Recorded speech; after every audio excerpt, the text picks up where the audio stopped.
Today's tip is... I'm not going to say it. Oh, you're not?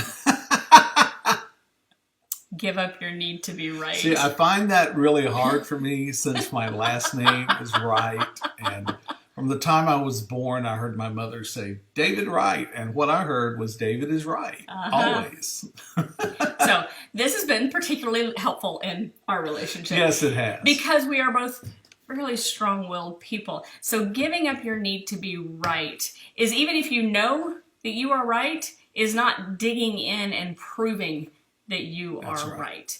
And it really does help you not to be wrong too, because there's times when we dig in and we might figure out kind of halfway through the conversation that our position might not be the correct one, but we've already dug in so far on being right that we're just not going to give up. So if you don't dig in, and if you don't staunchly determine that you are right and try to prove that to your partner, then you don't have to be wrong. But giving up your need to be right, we learned that with Siri and maps. Yes, we did, because I've got this internal GPS. I learned this from my father, and I'm pretty good at maps and sense of direction and all that. And so sometimes the GPS will tell me, don't go the way you're going. That's not the best way. And I'm going, yes, it is the best way. It's the shortest way. It's the fastest way. I don't know what the GPS is talking about. And so I will ignore the GPS and go the way I know I should go. And find out there's construction and traffic jams and all sorts of things slowing me down, which I don't like either. And so most of us are like that. I think we can relate to that. So what Conia and I have decided is, if the GPS says, no, don't go that way, go this way, we're going to listen, because most of the time the GPS is correct. Right. Well, and when you know that you're right, be okay just knowing that you are correct.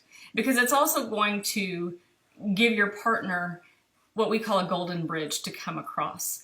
So if I know that I'm correct, but I haven't dug in, if I've allowed and said, okay, I'm going to defer to you and let you go the way that you want to go, then once he figures out that I was in fact correct in that instance, it doesn't happen all the time, but that I was correct in that instance, then it makes it so much easier for him to come back and say, you know what, you were right, that was the way we should have done that, thank you for not being ugly about it, and we have a better relationship coming out of that than if I had dug in and gone, you're wrong, I'm right, and he's not going to come back to me and go, you know what, you were right.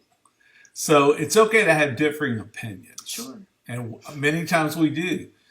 Because of the way our personalities differ, we all go about accomplishing the same thing many times in different ways. We've just got a different way we get there. And that's okay. Mm-hmm. That's the way we're wired. Yeah. And so my opinion about the way the drapes should be hung versus Conia's